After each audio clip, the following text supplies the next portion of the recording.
Hari ini adalah hari yang kita tunggu-tunggu karena hari ini adalah tepatnya nanti malam sebenarnya, nanti malam jam 11, Indonesia akan bertanding melawan Bahrain di lanjutan putaran ketiga grup C kualifikasi Piala Dunia 2026 zona Asia.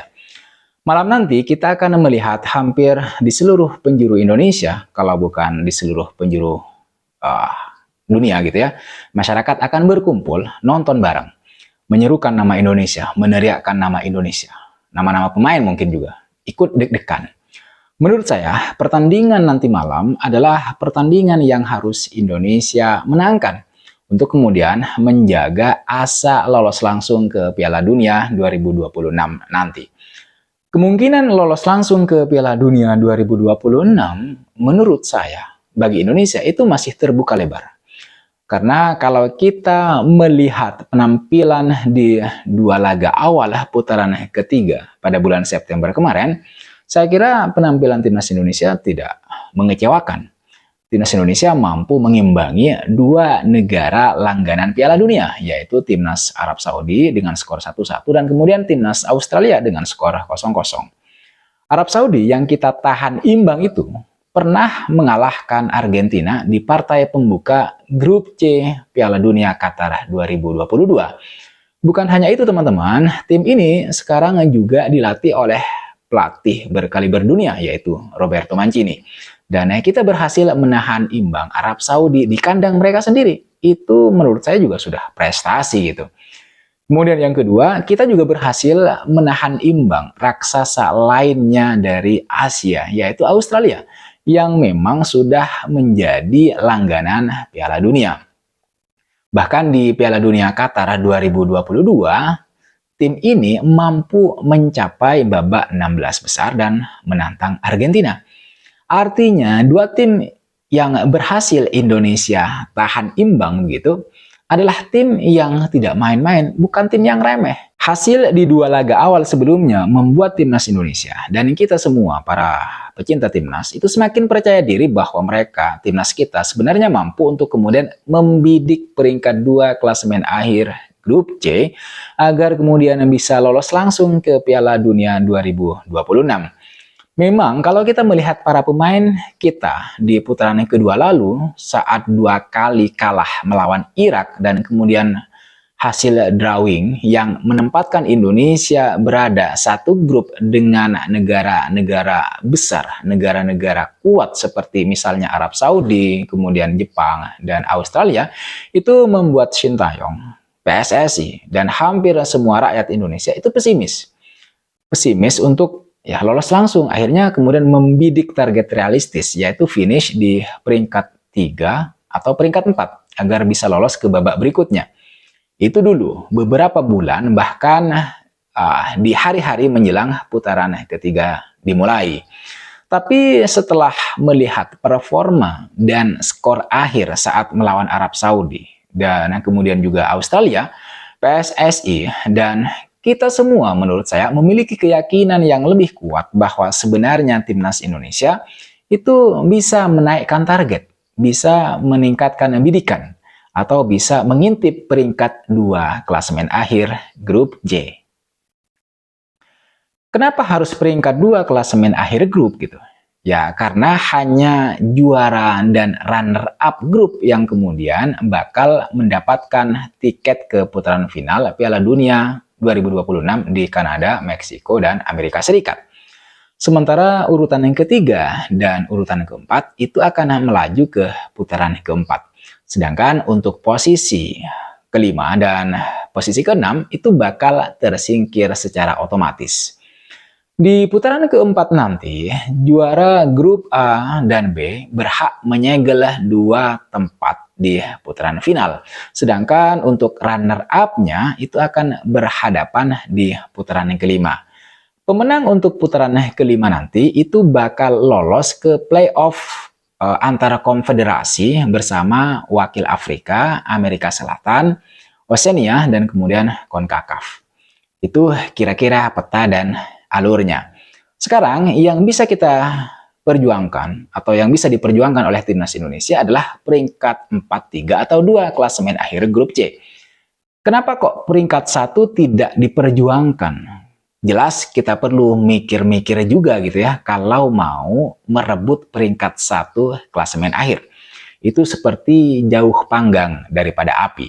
Artinya untuk menjadi juara grup C rasa-rasanya kok mustahil gitu ya. Sangat tidak mungkin untuk timnas Indonesia karena timnas Jepang itu masih yang sangat dominan di grup C. Hal itu dibuktikan dengan kemenangan Jepang 7-0 atas timnas Cina dan kemudian 5-0 atas timnas Bahrain di 2 laga awal putaran ketiga bulan September kemarin. Oleh sebab itu, PSSI khususnya Pak Erick Thohir memiliki harapan agar timnas Indonesia bisa finish di peringkat kedua. Jika peluang menjadi peringkat kedua grup C cukup sulit misalnya, maka timnas Indonesia diminta untuk kemudian mengejar 15 poin dari 10 pertandingan demi finish di posisi ketiga atau keempat. Target 15 poin adalah jaminan yang harus didapatkan agar nanti timnas Indonesia bisa lolos ke babak berikutnya, yaitu putaran keempat. Nah, untuk menjaga asa lolos langsung atau finish di peringkat 3 atau peringkat 4, maka timnas Indonesia harus bisa mengalahkan tuan rumah Bahrain nanti malam. Dan kemudian menumbangkan tuan rumah Cina 5 hari kemudian di Qingdao Stadium. Menurut saya, kans atau peluang untuk menumbangkan Bahrain itu cukup besar bagi timnas Indonesia. Karena sampai pertandingan terakhir yang dijalani oleh kedua tim dalam kualifikasi Piala Dunia 2026, Indonesia mampu mengalahkan tim-tim peringkat yang lebih tinggi. Sedangkan Bahrain itu hanya sekali menang saat membungkam Australia. Itu pun karena kesalahan bek Australia sendiri gitu ya. Kemudian golnya terjadi, gol bunuh diri. Sejauh ini, selama kualifikasi Piala Dunia 2026, Indonesia sudah memasukkan 21 gol dan kebobolan 9 gol. Sedangkan Bahrain itu memasukkan 12 gol dan 8 kali kebobolan. Dalam 5 pertandingan terakhir kualifikasi Piala Dunia 2026, catatan Indonesia itu lebih baik ketimbang Bahrain, walaupun sama-sama menelan 1 kekalahan dan mencatat 2 kemenangan. Jadi agak imbang gitu. Bahrain menang 2 kali. Pertama dari Nepal yang berperingkat 176 dan Australia pada babak ketiga kemarin. Mereka juga seri melawan Yaman dan kemudian Uni Emirat Arab sebelum dibantai 0-5 oleh Jepang pada 10 September. Catatan itu memang sama dengan Indonesia, teman-teman. Tapi performa timnas Indonesia bisa dibilang jauh lebih baik daripada Bahrain. Sejak kalah 0-2 dari Irak pada 6 Juni 2024, timnas Indonesia tidak pernah kalah lagi dalam 3 laga terakhir kualifikasi Piala Dunia 2026. Dalam 5 pertandingan kualifikasi Piala Dunia 2026 sebelumnya, Indonesia mampu mengalahkan Vietnam dan Filipina pada babak kedua atau putaran kedua. Lalu mengimbangi Arab Saudi di kandangnya sendiri dan kemudian menahan imbang Australia juga. Padahal 2 tim terakhir yang saya sebutkan barusan adalah raksasa sepak bola Asia. Dari 5 laga terakhir kualifikasi Piala Dunia 2026 tersebut, Indonesia memasukkan 6 gol dan kebobolan 3 gol.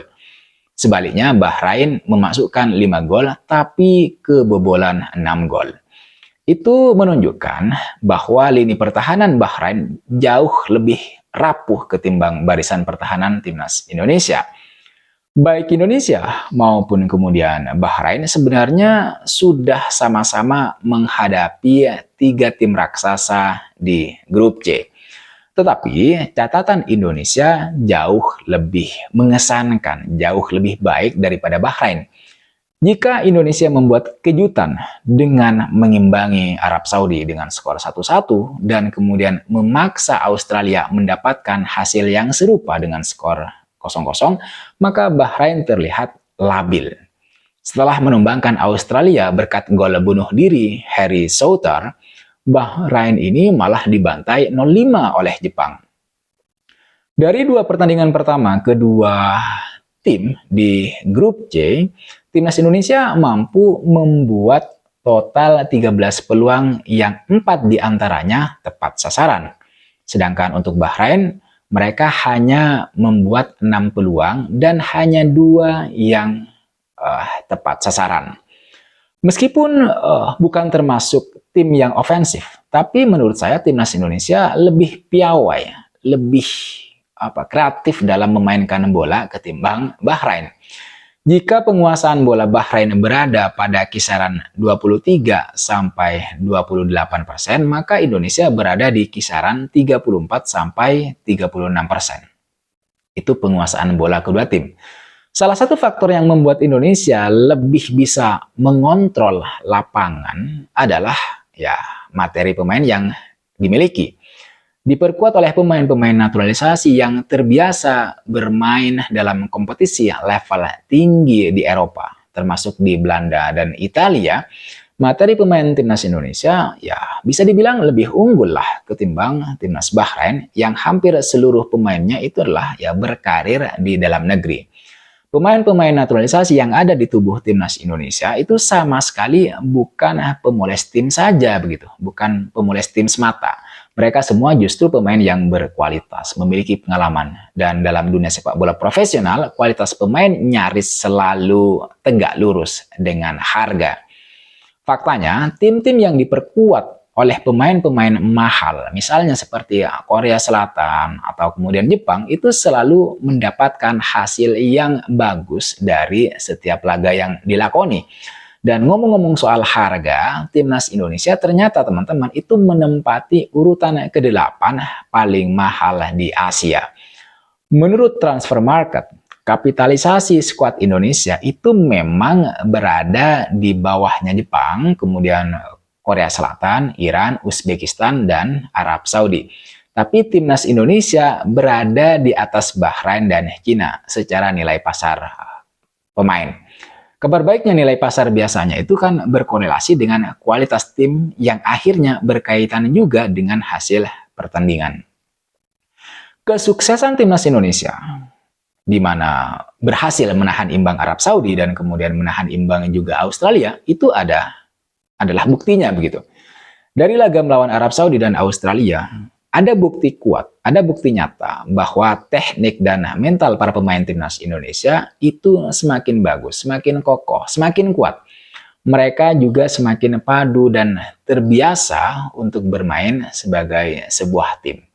Aspek-aspek seperti inilah yang bisa menjadi kunci bagi timnas Indonesia untuk menghasilkan hasil yang positif. Terutama untuk kemudian memenangkan pertandingan, terutama ketika melawan Bahrain nanti. Jadi mulai dari aspek kualitas pemain, harga, mental, bagaimana mereka bisa mengolah emosi juga gitu. Itu adalah aspek-aspek penting yang bisa menjadi kunci agar timnas Indonesia nanti bisa berhasil memenangkan pertandingan dan membawa pulang poin sempurna, yaitu 3 poin. Saya kira itu teman-teman yang bisa saya bahas di video kali ini. Selamat menanti, selamat menonton timnas Indonesia di matchday ketiga putaran ketiga kualifikasi Piala Dunia. Nanti malam jam 11, jangan lupa tidur dulu sorenya. Nanti juga jangan lupa untuk nyalakan alarm. Jam 11 kurang 15 menit lah kita siap-siap begitu untuk nangkring, duduk di depan televisi, menunggu pertandingan dan hasil kemenangan dari timnas Indonesia melawan tuan rumah Bahrain. Saya kira itu, jangan lupa like, comment, dan subscribe. I'll see you on the next video.